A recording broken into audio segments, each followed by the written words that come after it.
Thanks so much for joining us. Thanks for our listeners, and thanks, Virginia. Our Executive Director of Commission Shift, Virginia Palacios, is here. I'm SJ. I'm the Communications Manager with Commission Shift, and we are going to do a quick recap and summary of the highlights of the last open meeting that happened this morning of the Railroad Commission of Texas. So the Railroad Commission of Texas is our state oil and gas agency, and these open meetings are a time that they run through many agenda items in order to decide business related to permitting, flaring, all things related to the development of oil and gas in our state. So we are covering a piece of what is happening in those meetings, and I will turn it over to Virginia to take it away and give us a walkthrough. Hey, thanks, SJ. We're just going to talk about three things that happened on the agenda today. The first thing has to do with severance tax exemptions for vented and flared gas. So there's a company called Steward Energy II, LLC. And in Texas, we have a rule or a state law that allows operators to get a severance tax exemption on gas that is produced from a well where the gas was previously vented and flared, and now the operator has figured out how to get the gas to market. And so this was really an interesting and exceptional situation today because, and even the technical hearings examiner from the Railroad Commission noted, this is a case of first impression. So this is the first time that the Railroad Commission has made a decision about a situation exactly like this.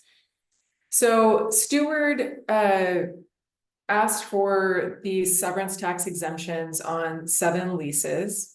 And before I get too deep into it, I should just note that the purpose of this particular law, right, is to encourage operators to get vented and flared gas to market, right, and to stop venting and flaring it. So it's created as kind of an incentive. Part of the problem with this structure is that oil and gas operators do not pay taxes already on gas that is vented and flared. And this is something that environmental groups have been challenging for a while. So, the idea is if you really want to prevent operators from venting and flaring gas, they should get a penalty for venting and flaring that gas. They should be still paying the full severance tax on that gas that is produced, but they aren't in Texas. So on top of getting a break on taxes for the gas they do vent and flare, now if they figure out how to get it to market, they get another tax break. And that tax break is allowed to continue for the life of the well. So it's really like a pretty big tax exemption compared to probably what they would pay if they were just paying a tax on the vented and flared gas, or compared to really like, the benefit the public is getting from this. So Steward asked for these tax exemptions on 7 leases. On 6 of those leases, the previous flaring had not been authorized by the commission. So in other words, that flaring was illegal. On 1 of the leases, the flaring had been authorized. For that 1 lease and 4 of the leases that were flaring illegally, Steward was not the operator of record when the gas was previously vented and flared. So this brings up an interesting question, right? If if you're trying to prevent illegal flaring, should you then allow a tax exemption for an operator that eventually gets that gas to market? I don't think that you should, right? So like the venting and flaring should always be done legally. And it creates I think a perverse incentive for operators to illegally vent and flare, not tell the commission, vent and flare as much as they want. And then at the end of the day, turn around and say, hey, look, we hooked up a pipeline, so now give us a tax exemption for the rest of the life of this well. That's pretty backwards. And so one thing that's interesting about this though, right, is the fact that Steward was not the prior operator. And so you could make an argument to say like, well, hey, if there's a new operator on board and they have found a way to correct this problem of venting and flaring, then shouldn't they shouldn't they get, some kind of benefit, some kind of tax incentive for having done that? And so maybe you can make that argument. I'd be curious to hear what others think.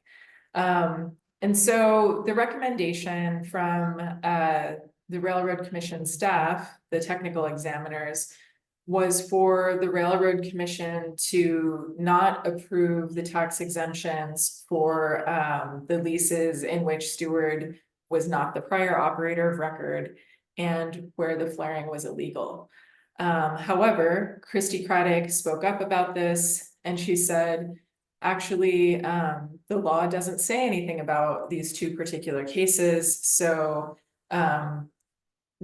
they did not end up approving the order as written. However, Craddock said that she would welcome the applicant's attorney to submit alternative proposed findings of fact and conclusions of law. And so we will see if their attorney actually does turn around and submit that. They probably will. Maybe, Virginia, you could also share just why do we care about flaring in the first place? Why is there an incentive for flaring to be or for gas to go to market, right? And to avoid venting and flaring in certain cases. Can you tell us a little bit about that? Sure. So vented gas is made of methane. Most natural gas is composed of methane. About 98% of the product is going to be methane. Methane is a powerful greenhouse gas. It's about 87 times more potent than carbon dioxide on a 20-year time frame. When you flare that gas, you also produce carbon dioxide, which is also a greenhouse gas. But what also comes from venting and flaring are volatile organic compounds, and those can be really harmful to human health. They contribute to smog formation, right, which is bad for respiratory illnesses and can aggravate those respiratory illnesses.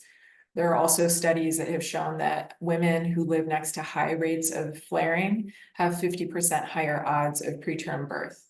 And so reducing venting and flaring in Texas is extremely important. The rates of venting and flaring in Texas have been so high that the flaring can be seen from space. We also previously have ranked, I think, in the top 10 jurisdictions globally for volumes of gas flared. And so we've seen the Railroad Commission claim that their rates of flaring have gone down in recent years, but it's also a matter of like how they do the math, right? And so if the denominator in that equation increases, if they're dividing the amount of gas flared by the total amount of gas produced and you produce more gas, then the flaring rate looks smaller, even if you might be venting and flaring a much higher total volume of gas over time. So it seems like it would be in the Railroad Commission's interest as the state agency to support the things that incentivize the reduction of flaring and venting and promote, practices or policies that reward operators for responsibly or acting in the interest to reduce those sorts of emissions that are so harmful to our health. If you gave a score to the exchange today or the decision, could you evaluate, I guess, for us, like where you think that decision or what we're seeing with this particular operator in this case, how the Railroad Commission is reacting or responding to them? I mean, I wouldn't give it an F, but I would probably give it like a D+. And the reason for that is that I think the decision to allow an operator to get the tax exemption, even though the gas was illegally vented and flared in the past, is pretty problematic. And I don't think that that's setting a good precedent in these cases. I think it could incentivize operators to not seek a permit from the Railroad Commission, vent and flare as much as they want, and then eventually turn around and say, but I got the gas to market, so now give me more money for this, which is ridiculous. So there were two other things that you highlighted from the meeting this morning. I think the second thing was about a strategic plan. Could you tell us a little bit about that one? Yeah, so The agency approved their strategic plan for the fiscal years 2025 to 2029. Part of the strategic plan process feeds into the agency's legislative appropriations request for future years. And so that means this is a request for the amount of money that the Railroad Commission can be appropriated from the legislature in any biennium, right? There's a 2-year cycle that the Texas agencies work with for their budget. And so the strategic plan will set out certain goals for each department. There are also performance metrics that are incorporated into that strategic plan that the legislature requires from the agency. Some of those performance metrics apply to orphaned wells, for example. And so the Railroad Commission has to report how many orphaned wells they plug each year. You know, those performance metrics, they're good standards to have and for the legislature to be keeping track of, but they're also set too low for orphan wells. For example, the Railroad Commission is only required to plug 1,000 orphan wells per year, even though they have a list of about 8,500 orphan wells, and that list has been growing each year despite them exceeding their goal for plugging orphan wells each year. And so they like to pat themselves on the back for exceeding their performance measures each year, but they're still not getting a handle on how to significantly reduce or eliminate the orphan wells population. And to be able to do that, we actually need to change state law and reduce the number of inactive well plugging extensions that operators are allowed.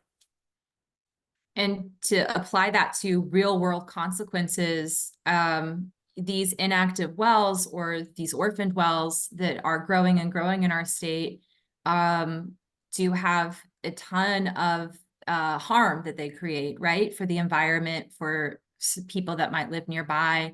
And even the recent report that came out with the Texas Panhandle fires, right? That was looking at the origins of what caused that massive, one of the largest wildfires in our state's history back in February, was irresponsible operators of oil and gas wells. So Virginia, I don't know if you want to comment on that. Yeah, and thanks for bringing that up.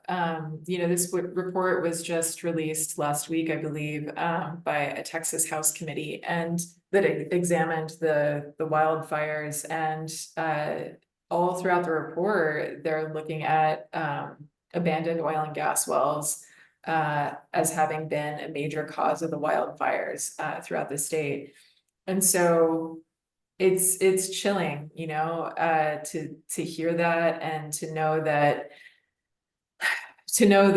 the Railroad Commission's negligence has caused so much damage throughout the state, you know. And I think there really needs to be a more concerted effort at accountability for this agency and for the industry, right? So in Texas right now, we have 150,000 inactive unplugged wells throughout the state that still have active operators. That means there is still a profiting company on the hook for plugging these wells. As I mentioned before, there's about 8,500 inactive wells in the state, and that number has been growing every year. Or sorry, 8,500 orphan wells in the state. So those are wells with no active operator. The Railroad Commission is responsible for plugging. That orphaned wells number keeps growing because we have such a large population of inactive wells that still have active operators, and we're not holding those active operators accountable. Operators are required to do certain things at year 5 and year 10 and year 25 if they have an inactive well that is aging, right? And so they're supposed to disconnect electricity from the well. They're supposed to remove equipment from the well pad and the site. It seems that what might have occurred with these wildfires is that some operators did not disconnect electricity, and there were components that were malfunctioning, and those sparks may have led to some of these wildfires. And so the Railroad Commission needs more inspectors to follow up with these operators and make sure that they are doing what they're supposed to do with these inactive wells. And that's one of the recommendations that we've made actually on the Railroad Commission's monitoring and enforcement plan this year. And so theoretically, the monitoring and enforcement strategic plan should be incorporated into the agency's entire strategic plan. However, the agency has not published their monitoring and enforcement plan yet. They closed the comment period, I think it was on May 4th, a couple of weeks ago, right, for the monitoring and enforcement plan, and they're not required to publish it until July 1st. And so we don't know how much of what we've asked for is actually going to end up in that strategic plan and that budget request. But if they hire more enforcement staff to enforce inactive well plugging requirements, they can do something about all of these inactive wells without even having to change legislation. They probably will still need to change legislation at some point to really get a handle on this, but they can start chipping away at it if they have better enforcement staff and more inspectors on the ground. That's really helpful to hear you connect the dots, Virginia. And just for some quick numbers, we had over 150 people submit a letter to the Railroad Commission about the monitoring and enforcement plan, calling for improvements like more inspectors, right? And so I want to thank all the people that did do that and that engaged with us and answered the call and signed on to call for those strengthening rules. And maybe, Virginia, do you know off the top of your head how many inspectors per well are there in the state of Texas? Like, what is the breakdown? How often are these sites inspected for compliance? I should know because I literally just did an open records request for this not long ago. Let me check my email really quick. While you're checking your email, I will just, looking at the time, I want to make sure we leave some time to talk about one of the last items on the open meeting agenda, which had to do with the Railroad Commission moving forward on challenging a new federal rule. I guess I won't go too deep into that while you're looking it up. Okay, yeah, we'll get to that next. Okay, I have it. I have the number. Oh, Okay, nice. so I got this by division, by the way, so it's nice to have that. In the oil and gas division, they have 187 inspectors currently and 38 vacant positions. In pipeline safety, they have 72 inspectors and 29 vacant positions. In surface mining and reclamation, they have 6 inspectors. In critical infrastructure, this is the division that enforces the weatherization rules. They have 48 inspectors and 1 vacant position. And in alternative fuels, that's like propane and CNG, compressed natural gas, they have 15 inspectors and 2 vacant positions. And that's as of the end of April this year. And we've had community meetings in the recent past where we've heard from community members who have said that they can't get inspectors or inspectors are coming, you know, their regular scheduled inspections are not even on an annual basis, just once a year for 15 minutes, right? Like that's not even common. So they're seeing, you know, just a lot of people that don't have an agency that doesn't have enough time or people to meet to see these sites and the level they need to be seen, right? Yeah, to put it into like broader context, right? There's about 460,000 oil and gas and injection wells in Texas, whether they're all of those are unplugged, some of those are active, right? And so 460,000 wells and only 187 oil and gas inspectors. So if you do the math on that, I mean, it's thousands of wells per inspector. And so it's not enough for the inspectors to get out to every site every year. I think in the past, they've had a goal of visiting every site once every 5 years. So it's kind of subjective, right? Is that enough? I think a lot of people who are experiencing incidents would say, hell no, it's not enough. Pardon my French. When it comes to pipeline safety, there's also about 400,000 pipeline miles in the state. And we have 72 pipeline inspectors. And so that's really low for a state this large with that many pipeline miles. There ought to be more people on the ground keeping us safe. Right.